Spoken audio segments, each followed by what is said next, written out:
శంకరౌళ్ళ రవికుమార్ గారు బీజేపీ రాష్ట్ర అధికార ప్రతినిధి. నమస్తే అండి రవికుమార్ గారు. నమస్తే. రైట్, మనం చూసినట్లయితే ఏదైతే ఈ ఉప రాష్ట్రపతి ఎన్నిక అనేది ఏకగ్రీవం చేయండి అని మోదీ పిలుపునిచ్చినప్పటికీ కూడా అనూహ్యంగా ఇండియా కూటమి సుదర్శన్ రెడ్డిని, తెలంగాణ జిల్లాకు చెందిన సుదర్శన్ రెడ్డిని అభ్యర్థిగా నిలబెట్టడం, అసలు ఈ అంశాన్ని ఎలా చూడొచ్చు అంటారు? ముందుగా మీకు ప్రేక్షకులకి ప్యానెల్లో ఉన్న మిత్రులందరికీ కూడా నమస్తే. ప్రెసిడెంట్ ఎలక్షన్స్ చరిత్రలో చూసుకుంటే ఎప్పుడు కూడా ఒక 4 సార్లు అనుకుంటా సర్వేపల్లి రాధాకృష్ణన్ గారు, ఒక 2 సార్లు హిదాయతుల్లా గారు, అండ్ అదే విధంగా శంకర్ దయాళ్ శర్మ గారు, ఈ 4 సార్లే ఒక ఎటువంటి అపోజిషన్ లేకుండా ఈ నలుగురే వైస్ ప్రెసిడెంట్లు అయినట్టుగా మనకు చరిత్రలో తెలుస్తుంది.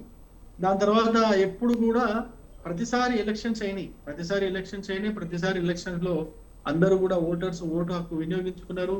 దాని తర్వాత ఎవరైతే సహజంగానే ఎవరైతే అధికారంలో ఉన్నారో ఆ పార్టీ నిలబెట్టిన క్యాండిడేట్సే ఆల్మోస్ట్ మాక్సిమం ప్రతిసారి కూడా ఆ క్యాండిడేట్సే వైస్ ప్రెసిడెంట్ గా ఎన్నికయ్యారు. సో దేశ చరిత్రలో మనం చూస్తే సర్వేపల్లి రాధాకృష్ణన్ గారు, హిదాయతుల్లా గారు, శంకర్ దయాళ్ శర్మ గారు నలుగురిని ఎక్సెప్ట్ చేస్తే మిగతా ఉపరాష్ట్రపతులు అందరూ కూడా ఎలక్షన్ లో పోటీ చేసి గెలిచి ఉపరాష్ట్రపతులైన చరిత్ర మనకు చాలా స్పష్టంగా కనిపిస్తుంది. కాబట్టి ఇదేం కొత్త ఏం కాదు. బట్ ఎన్డీఏ ప్రభుత్వం ప్రయత్నం చేసింది, అటువంటి సాంప్రదాయాన్ని మళ్ళీ తీసుకొచ్చే ప్రయత్నం చేసింది, కానీ అది కుదరలేదు. కాబట్టి ఇప్పుడు ఎలక్షన్ అనివార్యమైంది. దీంట్లో తప్పేం లేదనిపిస్తా ఉంది. మన దేశ చరిత్రలో మనకు తెలుసుకున్న చాలా విషయాలు, అంటే ఒక ఈ ఉపరాష్ట్రపతి ఎన్నికలో మనకు తెలియాల్సిన విషయం ఏంటంటే ఎన్డీఏ కూటమి తీసుకొచ్చిన అభ్యర్థి, అదేవిధంగా ఎన్డీ కూటమి తీసుకొచ్చినటువంటి అభ్యర్థి ఎవరి ఓట్లు ఎన్ని ఉన్నాయి, ఎవరి బలాబలాలు ఎన్ని ఉన్నాయి ఇంతకుముందు మన శేషు గారు చెప్పారు. చెప్పినప్పటికీ ఎంత చూసుకున్నప్పటికీ కూడా మళ్ళీ ఎన్డీఏ అభ్యర్థి గెలిచే అవకాశం ఉన్నది. ఎన్డీఏ అభ్యర్థి గెలిచే అవకాశమే స్పష్టంగా అసలు కనిపించట్లేదు ఎక్కడ కూడా. అయినప్పటికీ కూడా కావాలని మళ్ళీ క్యాండిడేట్ ని తీసుకొచ్చి క్యాండిడేట్ ని పెట్టి ఒక రకమైన గందరగోళాన్ని సృష్టించే ప్రయత్నం ఎన్డీ కూటమి చేస్తుంది. దేశంలో ఎప్పుడైతే ఏదైతే రాష్ట్రాల్లో ఎన్నికలు వస్తాయో ఆ రాష్ట్రాల్లో ఎన్నికలు వచ్చే సమయంలో ఇటువంటి గందరగోళ పరిస్థితులను సృష్టించే ప్రయత్నం కాంగ్రెస్ పార్టీ గత 14-11 సంవత్సరాలుగా చేస్తూనే ఉన్నది. ఇప్పుడు బీహార్ ఎలక్షన్స్ ఉన్నాయి కాబట్టి బీహార్ ఎలక్షన్ లో ఈ స్పెషల్ ఇంటెన్సివ్ రివిజన్ కింద ఏదైతే ఎలక్షన్ కమిషన్ ఏదో చర్యలు చేపడుతుందో దాన్ని ఒక పెద్ద భూతత్వంలో పెట్టేసి ఏదో దేశంలో లేనిపోని గందరగోళం సృష్టించి దేశంలో ఏదో జరుగుతున్నట్టు ఒక మొత్తం ఒక గందరగోళ పరిస్థితిని సృష్టించే ప్రయత్నం చేస్తున్నది. ఇప్పుడు ఎన్డీఏ కూటమి ఒకటే చెప్తున్నది, ఉపరాష్ట్రపతి ఎన్నికను మనం అందరం కలిసి ఉపరాష్ట్రపతి ఎన్నికను అనపోజ్డ్ గా చేసుకుంటే భారతదేశ రాజ్యాంగానికి గౌరవం ఉంటుంది, పార్లమెంటు గౌరవం ఉంటుంది, పార్లమెంటు వ్యవస్థలో మనకంటూ ఒక పేరు ఉంటుంది అనేది ఎన్డీఏ కూటమి ఎప్పటి నుంచో చెప్తా ఉన్నది. అయినా కూడా వాళ్ళు వినట్లేదు. సరే, ఇప్పుడు ఇంకొక విషయం ఏంటంటే దేశంలో నడుస్తున్నటువంటి పరిస్థితులు మీరు చూస్తే గాన ఉపరాష్ట్రపతి ఎన్నిక అనివార్యం అయిపోయిన తర్వాత ఇప్పుడు మనకు బీహార్ ఎలక్షన్స్ కావచ్చు, దాని తర్వాత ఇంకా వచ్చే రాబోయే ఎలక్షన్స్ లో కావచ్చు, ఆ ఎలక్షన్స్ లో ఇండీ కూటమి అనేది గట్టిగా ఉన్నది, స్ట్రాంగ్ గా ఉన్నదని చూపించే ప్రయత్నము ఈ కాంగ్రెస్ పార్టీ చేస్తున్నట్టుగానే అనిపిస్తుంది. కానీ నిజంగా చెప్పాలంటే ఎలక్షన్స్ వచ్చే సమయానికి ఆ రాష్ట్రాల్లో ఎలక్షన్లు వచ్చే సమయానికి ఈ కూటమి మళ్ళీ విడిపోతూనే ఉన్నది. ఎక్కడ కూడా ఈ కూటమి కలిసి పనిచేసే పరిస్థితి కనిపించట్లేదు.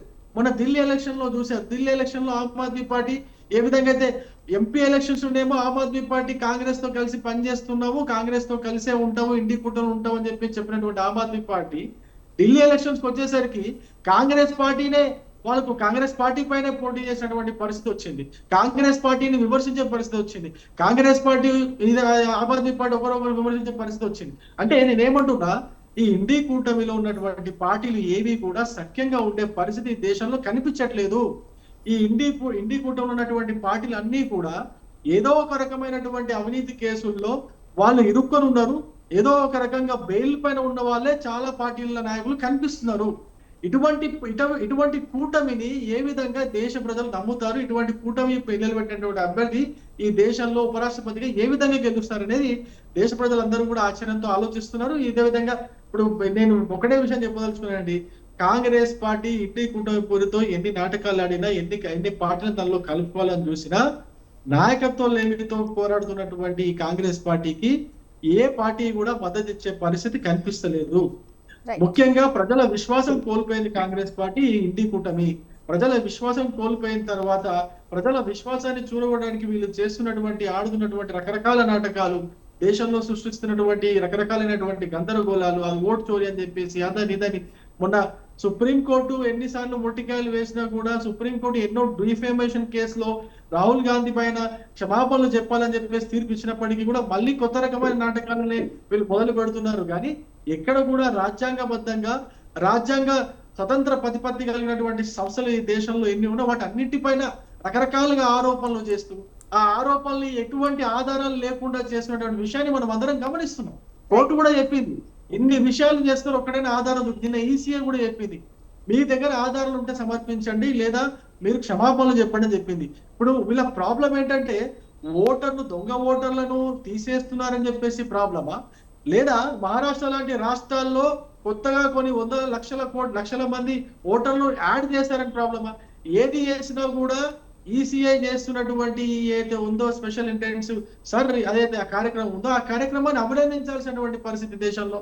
కానీ వీళ్ళు లేనిపోని గందరగోళం సృష్టిస్తూ ఈ దేశంలో ఎన్డీఏ కూటమి ఏదో తప్పులు చేస్తా ఉంది, ఇక్కడ సంస్థలన్నిటిని కూడా వాడుకుంటా ఉంది అన్నట్టుగా ఏదో ప్రచారం చేసే ప్రయత్నం చేస్తున్నారు. కానీ మొత్తానికి చివరికి మీ చేతులు కాలితే తప్పితే అక్కడ మీరు సూర్యుడి పైన ఆకాశంలో ఉమ్మి వేసినట్టే అవుతుంది తప్పితే ఎన్డీఏ కూటమి ఎక్కడ కూడా ఎటువంటి ఆరోపణలు ఎటువంటి అవినీతి లేకుండా ఎటువంటి ఆరోపణలు లేకుండా స్వచ్ఛందంగా పనిచేస్తున్నటువంటి స్వయం ప్రతిపత్తి కలిగినటువంటి సంస్థలు స్వచ్ఛందంగా స్వయం ప్రతిపత్తిగా పనిచేస్తూ ఉన్నటువంటి పరిస్థితి మనం చూస్తున్నాము.